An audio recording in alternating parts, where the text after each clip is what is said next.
I am so excited to debut this language sampling tool, which is by far the fastest and most accurate way to collect, transcribe, and analyze a language sample. And if that isn't enough, it also generates a report at the end. This is something so outside what most professionals have ever experienced that we decided to make a tutorial about it, where you and I are going to walk through it from the beginning till the end.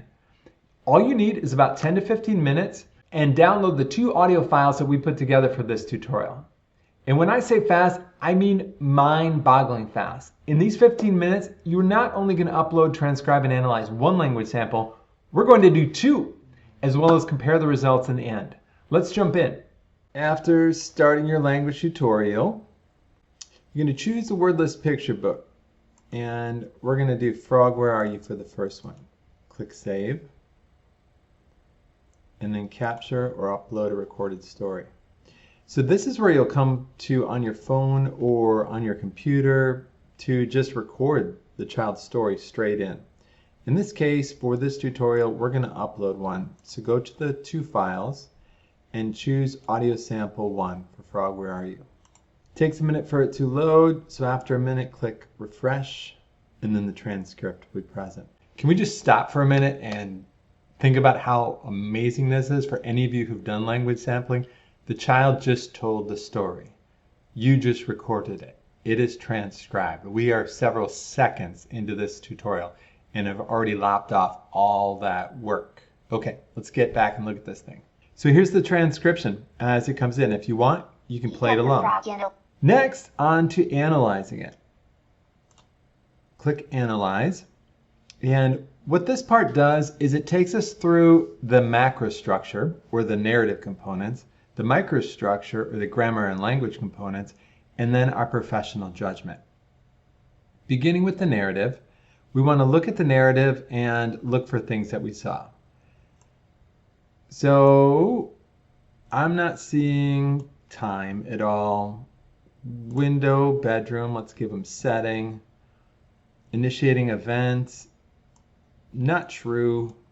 He actually went to bed and the frog escaped. Temporal sequence, so sort of things are coming one right after another.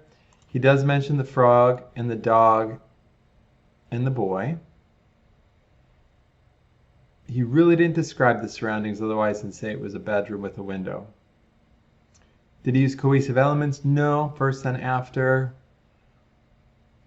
In this story you can see he went outside and said, Frog, where are you? Leaned out the window, so let's give him some attempts. They weren't really linked together though, so we're not going to give them consequences. I didn't see any emotional reaction, even with the boy getting bit on the nose and the dog falling out the window. Implicit intentions aren't there. Then the boy went outside. Resolution, the story was brought to a conclusion. He found the frog and said goodbye. Let's give him that. Multiple attempts, sure. More than one outcome from trying to solve the problem, not really. And no parallel episodes. Okay, hit save. And let's go on to the grammar. Same thing. So in the grammar section, we're going to head through semantics, morphology, syntax, and then social pragmatic use. So we've got some nouns. We do have some pronouns, but we also have some pronoun errors. He had stuck, for example. Still stuck on his head. So there's good use, some not use. Let's give it to him. We got some verbs. Not a variety of adjectives. So that's pretty easy. Just jump in and look and see if there's any words that precede it. Really not. On to morphology. He uses plurals pretty well. He uses some articles, but some articles are missing. Let's make a mental note of that. Dog barked, he called, boy called. Some agreement. Use of verbs and past and present tense. So no concerns there. And moving on to the syntax. So simple sentences, yes. Conjunctions, that's... No, I'm not going to give it to him. The boy and the dog outside, there's really not anything larger than just a simple statement for the most part.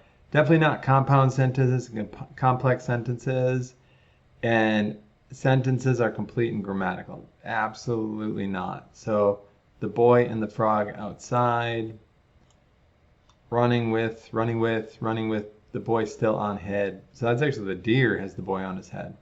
Okay? So not great from syntax. So before we move on, we're going to do mean length of utterance and total utterances. We see that here's all of the language sample broken down by utterances. We've got the first 10 utterances for a total of 76 words or an MLU of 7.6 and a total of 28 utterances. So the length of the utterances aren't too bad. Total number of utterances we'll have to see in the future. So let's save that.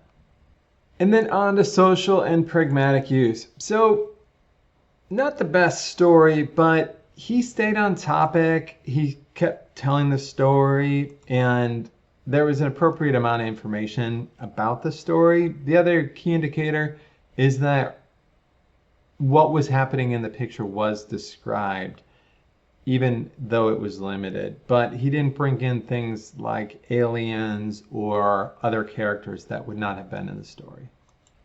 On to professional judgment. Let's pause for a second and talk about this. So by and large, what we're trying to figure out is, does our gut sense match the story? Are we just blown away by this and we're completely fine with how the story's like, yeah, this guy knocked it out of the park, or I'm really not sure?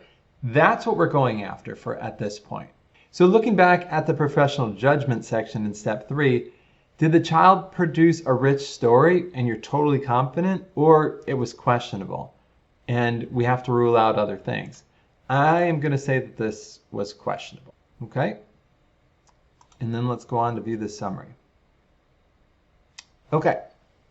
For those of you that are new to language sampling, you're in for a real treat. For those of you that have been doing it for a while in your career, you're going to be blown away. Because here's the thing. We've got a story and we're not really confident with it. This happens all the time. Here's the problem. Does the child have a disorder? Is the story not good or not correct because they just don't have the experience telling the story? Or do they speak another language at home? And maybe their story's better in their home language than in their language. This is where we have to introduce a second story, which we call a retell. What a retell is that we tell the story and then the child tells the same story back. So in this case, because we weren't completely satisfied with the first story, we're going to do a retell, which by and large looks at the same process over again, and then we're going to compare two stories.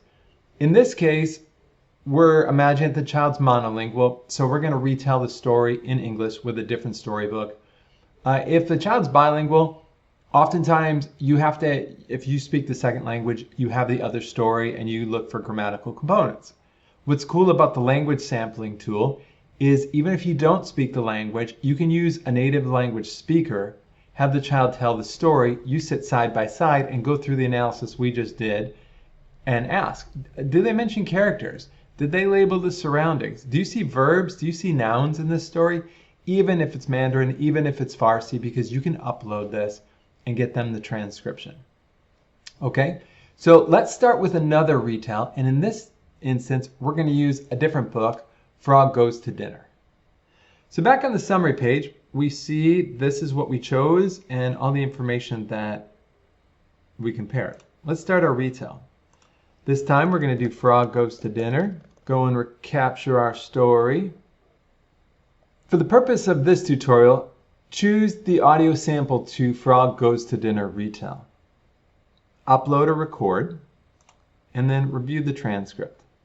A boy was getting dressed in his bedroom. Hit refresh if needed, and here you see the second story transcript, and you can also listen along. On to analyze the story. And this time we're going to do the exact same thing we did before. In this case, you can see that the transcript's much more robust after we've given the child the example and then asked them to retell the story. So go through and mark everything that you've seen in the story.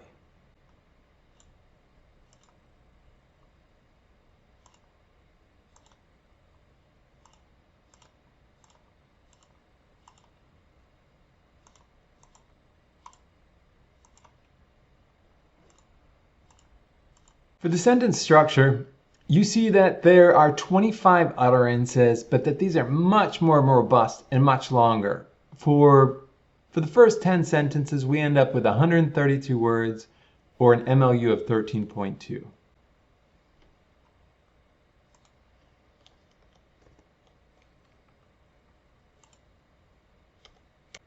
Okay, on to professional judgment. So we've got some choices here now because we've done a retell. One or both of the stories were long and complex. I am not concerned.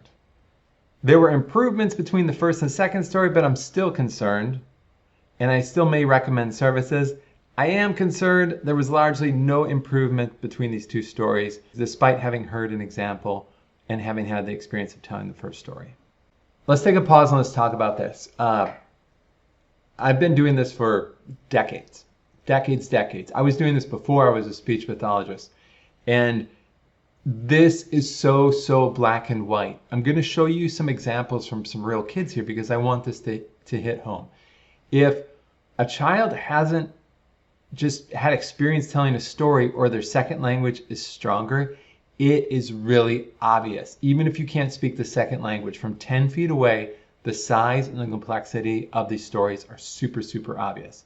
Conversely, a child with impairments, they tell a story and you can be in there 20 minutes, 30 minutes, 45 minutes. You can be going through the whole story grammar wrap and all the components of characters and setting and all that.